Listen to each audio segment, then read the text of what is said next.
How's everybody doing on temperature? Anybody freezing or anybody sweating to death? It's warm. That's kind of warm. Until you get naked on a table with oil. Yeah.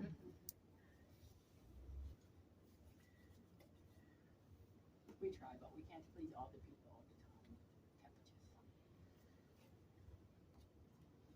So, like, we went to school and we were doing all this, and I was like, that doesn't feel good. So, a long time ago, I just started doing like one and the other right after it, so that I'm not jacking my wrists back.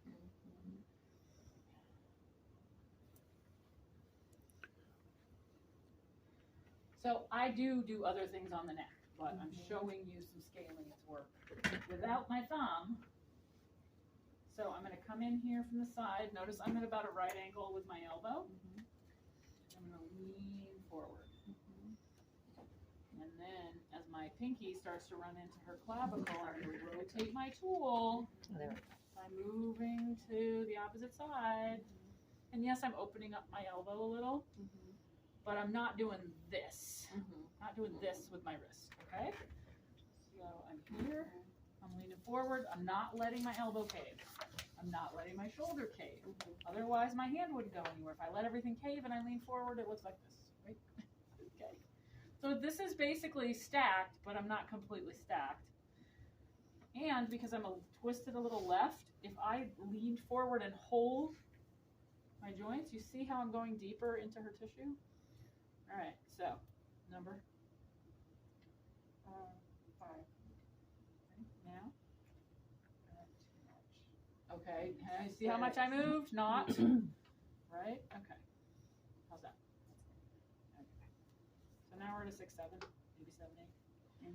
So now I'm going to slowly go forward because I'm in there for her. Even if it doesn't feel like I'm really deep for me, if I hit a really tender spot that's more tender than what I'm on now, she's going to go off the table and I need to be able to stop, slow down, back off. Right? So here I come. I'm running up into her clavicle with my pinky, and I'm going to turn my tool. And I'm going to drop most of my fingers back and just put my pointer knuckle under her clavicle. So her scalene is underneath the flat part of my finger, just past the knuckle that disappeared. Her scalene is here. And my knuckle is between her clavicle and her scalene. Okay, so if I'm down in there, all right, number? You're good, right there. Okay, let me be nicer then, okay? So here I am, I barely got the weight of my hand in there. That's how tight these can be, okay? Nothing wrong with Christina. She's not a big whip. All right, number? 7, 6, 7. Oh, goodness, I gotta ease up more. Okay, number? You're good there. 6. Still, okay, all right. So, if somebody wants more, this is what you're gonna do, and I'm not really gonna do it. I'm gonna take like all my pressure off to do it. I'm gonna change the angle of my tool, my whole tool. I'm gonna bring my elbow up, and I'm gonna get more pokey pointy. And then when you've got the jack of the golf ball in the shins guy, I'm gonna like lean in, not let anything cave, and just by leaning in a smidgen, I'm putting a lot of pressure on that scalene. So there's a scalene here right next to SCM. You just follow SCM down. Lift your head for me a second. Are you going to be a good, oh, she's such a good model. Look at this. Okay, then there's a scalene that comes out to the side of that. You come down. And then there's a posterior head to that scalene, which is between the second one and the upper trap in the little pizza pocket. More pizza pocket. That's hip and shoulder class. You guys don't know about the pizza pockets. But Arsha and Dawn and Elise.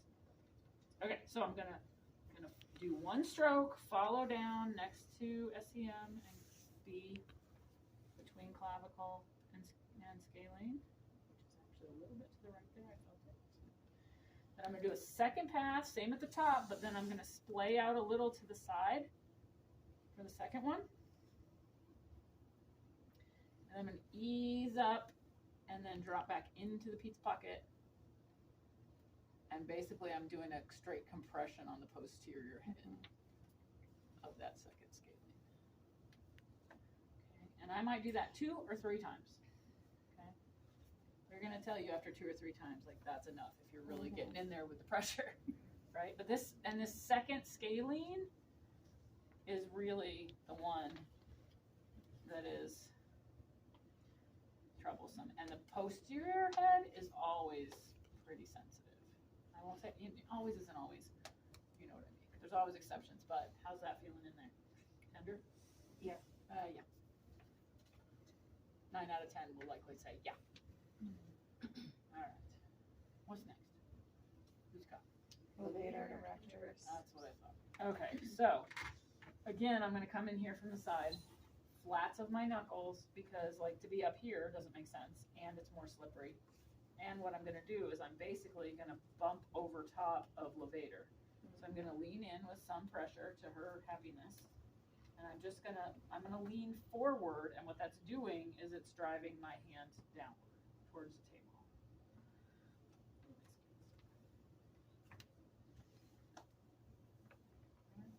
So you'll get to where you're on kind of the peak of the levator, because the levator is kind of rounded like this, right, like this. So you'll get onto the peak of it, and you're going to have to just really control yourself. As you see how I slipped under there? You can see my knuckle disappeared. Or you can get to the peak and just kind of ease up and slide off. You don't have to go around the back side of it, but what I'm trying to do is I'm trying to loosen up all of this stuff here, because we're going to go into the levator scap attachments at C1, 2, 3, 4.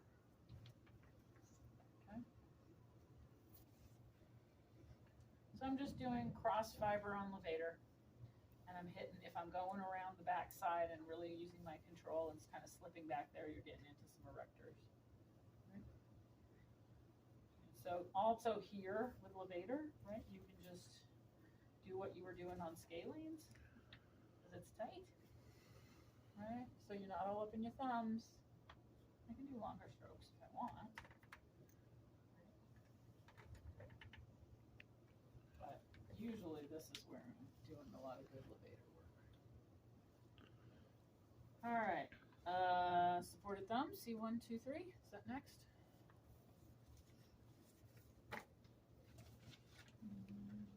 Says specifics to transverse processes. Yep. So your levator, which everybody complains, my back hurts where? Here. No, it's that neck, sorry, but yeah. But here, right? Because we're holding our head up all day against gravity, because we are down and forward people, and this takes the brunt of that. So I've just opened all this up by doing some scalene work and doing some cross fiber work, and I'm going to find the transverse processes of C1 through 4. 4 gets a little tricky down here. There's a lot going on. You don't always find it, but this is your thumb. So if you kind of make a soft fist, this is a triangle, right? Your second finger is a triangle, and then I'm just going to lay it's a supported thumb triangle. That's all me. I made it up. If you've never heard it before, that's why. Or I'm going to use my finger just past my knuckle, my extended knuckle. I can come in this way, or I can come in this way. Yeah. Or this way. All right, so I'm going to find C1, transverse process, just up under SCM, right up near her occiput, and she's making wrinkly face. Tender? You're okay. I'm still at about a 4 or 5. It just kind of surprised me. So that's the other thing. If you can't find it, there's tissue there. I'm not touching bone. But hello, I'm compressing into bone. Like I can tell there's a bone there. Is it deep? You know, I do this on my little old ladies who have osteoporosis. I just don't do it as hard as I do on Jack, right? Is it deep? Well, yeah, kind of. I can't go any deeper. So when I said yesterday I do deep neck work on just about everybody, this is what I'm talking about. All right, it's just a compression. You don't need to move. It's a tiny little surface. It's pretty easy to fall off of it. Hang out a little bit. All right, now when I come in, does it feel better? Not so surprising and not so intense? Okay. Yeah. So when you improve blood flow, the discomfort, pain, whatever the sensation is, gets less, because there's good fluid flow. Right? That's what's changing.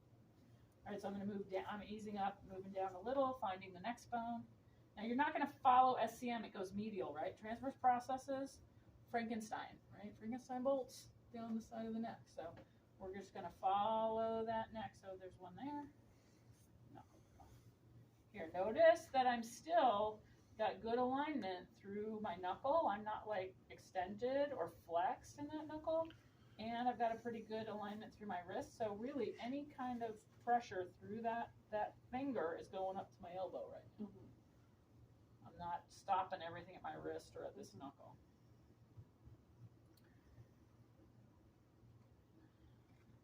Three.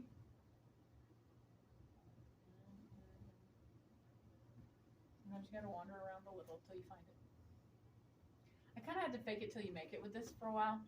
I think I'm on it, but having good feedback, they're gonna look at you, and if you're a little off and you wander around, they're gonna be like, "Yeah, that's it right there." They'll know because it's tender, right? So we work so much on levator at the shoulder and below. This is one set of the attachments. There's inflammation here. It's something that bothers a lot of people. So let's treat both ends. It's not a muscle easy to go from one end to the other, unless you're popping under the body here, but it deserves a little more attention, I think. That's why I do this. All right, what's next, Hannah? You're making your little notes. Sorry. Specifics to upper trap. Belly. Right. So if I'm sitting here and I'm being lazy and I don't want to get up, what I do is just lean in with a fist here to loosen things up.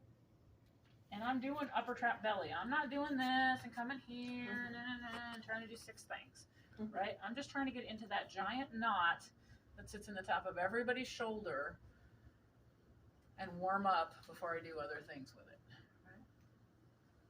And so just in and to the left. So I'm not doing this. I'm stirring the butter. Can I see your, Body mechanics? Yeah, I'm just leaning in and then kind of leaning to so the you got left. a bit of a brace there. Yeah. I mean, I'm bracing with my deltoid here. Yes. So, just like you knew what I was going to do. No, it's all good, right? So if you need more pressure with someone, right? Hello. You okay still? Right? Okay. You can also, once you've warmed up a bit and you want to get into that really nasty knot, you can find it. Yeah. And you can hip brace into it. I have the tip of my knuckle in it right now, more or less. More or less, no more, no less. Oh, no, I thought you were. Yes, I know. Yes, I know you're on it. You know I'm on it, but would you like more or less pressure? I can handle about a notch more. That's good. Okay. Anybody see me move? Not really. It was. Like in a big scheme, it was dropping my hip, right? Bending this knee, and then see how this hip goes forward when I bend this knee. It was that, only like that, right? Just a little bit, a little bounce. Okay, you can get really down. I try never. The minute you go into your knees, you lose your hip. You lose the power of your hips. But you can get in here. And if you got hydraulics, this is easier. But right, you can get down and come in this way. And I'm not going to do that to her, right? So, but I could put an elbow in there, push off this back leg, and get a lot of power. This is one of the hardest areas because you can never really get it horizontal to the floor to get over it. Right. So often, and this table actually is a little low for me, even though we brought it up a little. I'm here in a hip brace more often than not if they want a lot of pressure here. So. Okay, what's next? Pectoralis major. Awesome. Okay, well, everybody's over here now. To be straightforward with them or to speak up. Like, you need to be the one to teach.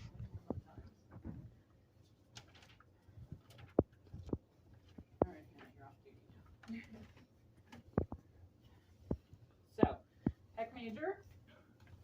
You've got pectoralis major, which is the big, thick, horizontal muscle, but you also have the clavicular head, which comes like this and is about 1.5 inches wide. And when I bring her arm out, it comes over to the humerus here. If she's down here, it actually comes on a bit of a downward angle. Okay? But when I'm out here to open all this up, it's going to run kind of along the clavicle. I always come in with just this open-handed, open everything up, pec, hello, heel of hand, the edge of her pec major is really what I'm doing.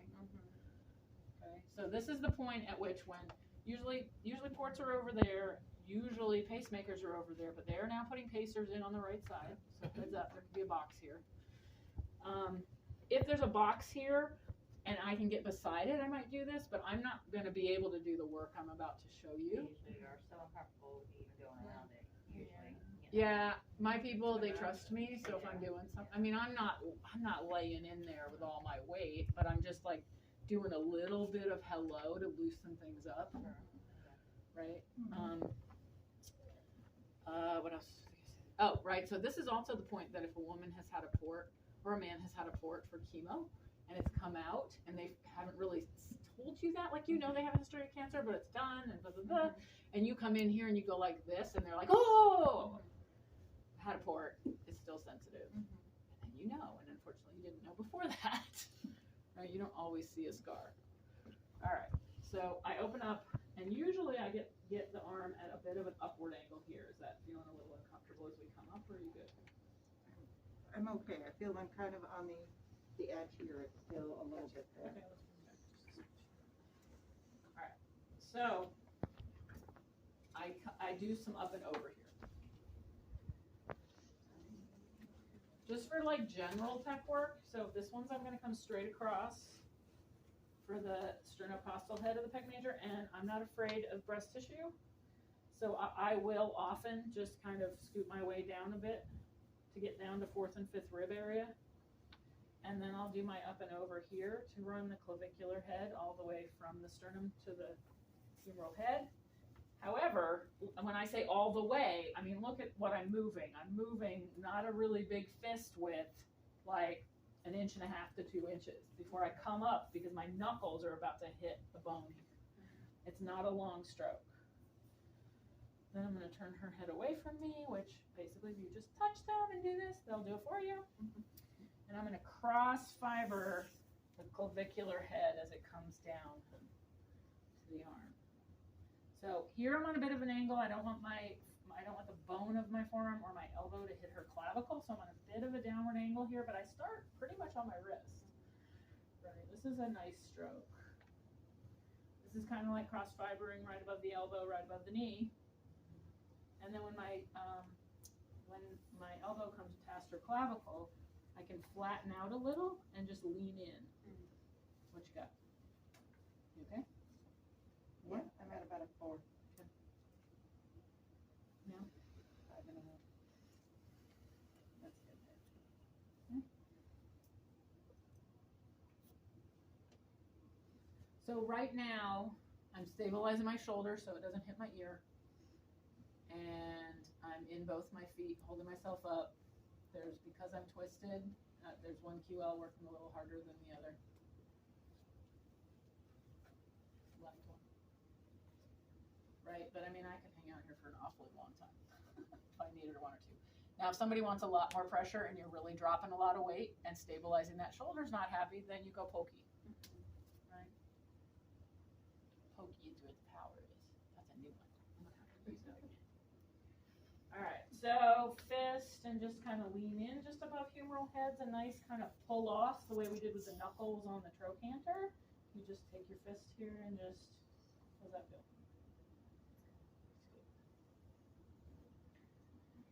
All right, however, big, thick people who want really heavy duty pec work, I'm coming into my forearm. And the nice thing about forearm too is you can really move tissue out of the way and your hand's not anywhere near there, so they're not really worried about it. Right? And I can drop, if I really wanted to, I'd be up, over, and dropping weight like this, but she doesn't want that much pressure. So I'm going to back off a little. So this is perpendicular to the tissue. This is not as perpendicular to the tissue because I don't want to give her deep, deep, deep. I want to give her firm towards deep. Is really where she's at in my spectrum. Okay. All right. So just like you can go more pokey to be more intense, you go less pokey. If you're perpendicular and they want less intense, you go less perpendicular. Works both directions. Right? So need to get into pecs a lot, drop into your shoulder. Okay? Turn her head away. That just keeps my armpit out of her face. It also gives me more room to move in here for longer strokes. You can and see if her face was up here. First off, this clavicular cross fiber is really hard to do. And like you're just worried about running into chin and cheek. Okay.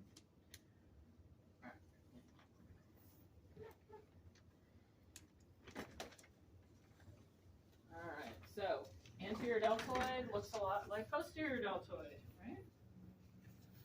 And in this position, your best bet for middle deltoid is to have their arm at their side and come in with a hip brace. Okay? So we can cross fiber here and ooh, yeah, sticky in primary arm. You're righty? Mhm. No. So far I'm doing okay. I'm getting closer to hitting it head on. Where you feel the problem. Yep, right around through there. Okay, so that's deltoid. It's not bicep. Oh, that's what they've been telling me. Okay. Yep. You feeling it? Oh, yeah. Well, okay. So That's okay though. yeah, It's yeah, yeah. not No. maxed. Okay. Pushing to my finger there. Okay. Let go. Bend your elbow towards you. Yep. Okay. Do it again. Okay. Is that the problem right there? Mhm. Bend your elbow again. One more time. Yeah. One more time. Yeah, that's not popping. You're not feeling it popping up into my fingers and getting more intense when you bend. I'm gonna be light. Bend again. Not popping up, but I know that it's A tender. little bit. Okay. Yeah, it's right on the edge. So I won't say. You're totally wrong. I'm not a doctor. I can't say for sure. But yeah. Okay. So all your tools now, right? You can up and over. If you don't want to up and over, you can come back here and come down. If you're going to cross fiber here, you can go this way. If you want to cross fiber middle, you can bring their hand down, right? And you can do this like you did on your IT band. Okay. And if there's middle deltoid stuff, you can lean in like this, right? And sit on it and get all out of this. This is another place I know you people's use your thumbs. Know it. I know it. All right. Oh, okay, I do show you this. Okay. All right. I thought this was the big guns only in the other class. So, middle deltoid. If you really want to get into middle deltoid, lightly hold your shoulder there, please. This is just so that I'm not pressing into the girls and she's not uncomfortable. I'm not really doing anything with this hand, but here you go. People come back 5 years later and go, that arm across the body thing, that's the bomb. Right? But here I can put all my weight in. Right? Now I can really get some good cross fiber here. Don't be swinging your shoulder around, right? I'm gonna turn your head away again. Right? I can move with my legs or I can twist from my torso. And now I can get like blade of my forearm against chunky ropey bands and just lean in. The higher you go, the more you're gonna have to support here. But most of the time those really nasty spots are up higher, which means down lower in this case. More superior in the deltoid. Okay. You're gonna get more work, so I'm not gonna go too crazy on you. Okay. All right. All right, here's the bomb diggity stuff for this forearm stuff. All right, so I kind of made this one up. You're gonna bring the elbow to the side of the table, right? Brachioradialis, right? How many times a day do we bend our elbow and carry things and hold things? So I'm gonna put the thumb up, so I'm using my outside hand to hold the thumb up. And she doesn't wanna go quite flat. If you can get them, I mean, you do go flat. There's a little resistance there, and I don't want to put her joints. Yeah, I'm just You're feeling feeling it it from in your that shoulder? point. Yeah. Yeah, okay, so I'm gonna hold her a little bit up off the table. But really, the belly starts here anyway. I'm not gonna, this is a lot of bone, right? All right, so I'm gonna come here. I'm gonna lean in when I really get into the belly.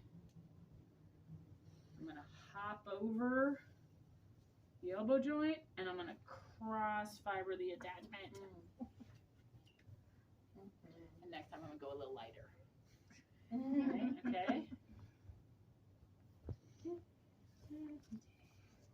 Because this guy comes up here, right? And he attaches just past the elbows. Oh, yeah, that.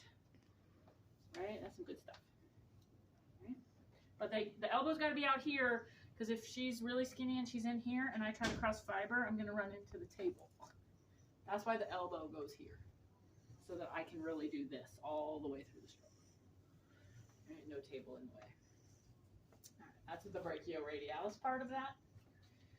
So I'm doing it backwards. All right, wrist extensors, hello. Right, it's gonna look a lot like wrist flexors. However, there's one other move in here that I do that I don't do with flexors. Right, so I can do the fist both ways. I have a woman who likes really deep extensor work, so I'm down here, bone on almost bone here, and I'm going up to those extensor attachments by her elbow. Okay. I could actually take a little bit more. Still good? Mm-hmm. Right, we can cross fiber, which feels really good here. And instead of this guy, even if we do it some of the time, like supinators and pronators, they need the love, right? So going in. Talk to me about pressure. You're good there. A little less. Okay, gotcha. No, I meant as in you're good with where you're at. Yeah. I know. You were making a face though. I thought a half a notch less would be better. Right? If you've got a really thick elbow and that doesn't work, you can come in with knuckles and just compress. Okay? Mm-hmm. Right?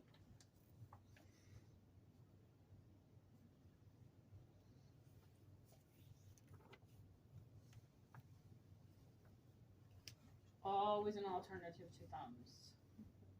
And sometimes it's supported fingertips, although for here, that's not my go-to really. Does it matter which way direction you have your fist? Because I've seen you do it both ways, but like maybe this way, knuckles first is just deeper, and fingers first is like soft, a little softer. You lost me on the knuckles and the fingers. You want to show me? Talking about flat fist versus knuckles. Like if you This is pushing me back into extension, and flexion for us most of the time is more powerful and easier to do than extension. So being pushed into extension, I'm having to flex to stabilize, versus doing it this way, where I'm being pushed into flexion and I have to do extension to stabilize. Okay. Plus, So which way are you saying is better then? for me, holding myself with flexion to stabilize feels better to me. Plus, if my leaning in's coming from my back leg, because I need to bend this front knee, I want to be in alignment with whatever my leaning piece is, right? And the power's coming out of here for movement too. So it puts all three pieces into the same hip. But, I mean, that doesn't mean you can't do it this way. It's not going to be as powerful in terms of the movement. It can be just as powerful with the leaning. I'm really not even, because I'm on a bit of an angle, I'm not totally coming in from the side. If I was totally coming from the side, I'd need a brace. But here, it's just stopping at my elbow, right? There's nothing wrong with this. It just means I have to stabilize with an extension move rather than a flexion in my wrist. And I prefer flexion. Yeah. But you can do it either way. Yeah. Good questions. Yeah. All right. We did cross fiber. I did some cross fiber. You can cross fiber on brachioradialis. That's pretty yummy. We did cross fiber on this attachment. The other thing sometimes I'll do on this attachment is I'll just lean in and kind of come towards the joint. Right? How does that feel? Good. Yeah. And it's a really short little stroke because I don't want my knuckles running into her lateral malleolus, lateral epicondyle. Right? I'm still on ankles in my head apparently. Oh, right, and hands, which are not even on your list. Okay, so bonus, extra material. All right. So say you've got somebody with big thick hands and you forgot to do it face down because you got used to doing it face down, and now here we are, and it's the end, and oh my God, and your thumbs are blown out from previous. Well, hopefully not, but your hands are tired, right? So I am just gonna. You can start up here. I'm just gonna hook fingers in like this and keep them there. My thumbs are just keeping me stable and moving. They're not doing anything. And then I'm keeping them curved into thenar and hypothenar eminence, and then I can just pull all the way through each finger.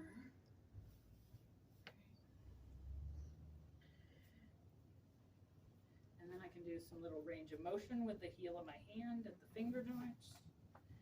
Maybe do a little spread, but when I spread, notice how I'm using my whole arm. I'm not just like doing stuff like this with my fingers. I also really like this move. So if you follow, not really the fatty part, but really the tendon and the muscle, which is a little more medial, in here, and you go right below the bone here, and then you do the reflexology fold over thing. If somebody's giving you crap about your pressure, you just do this and you delay in. And they will jump right up. Like I'm going really gentle. Thank you. Right, but for us, this is really good. And you can move down a little, and I'm basically folding with this hand, folding the thumb. This pinky's pushing in down on this lower joint, and I'm just folding the thumb onto my finger all the way down the muscle into the root of it here, the base. Right? What about trigger fingers? Will that help? Yeah. So my thumb is here, but my thumb is not doing the work. Just like when it was here on the neck, it was the tool. The hammer hits the nail, but it doesn't generate the force. And it's stabilized. So I'm not doing all of this stuff, right? I'm just doing this, which is not hard.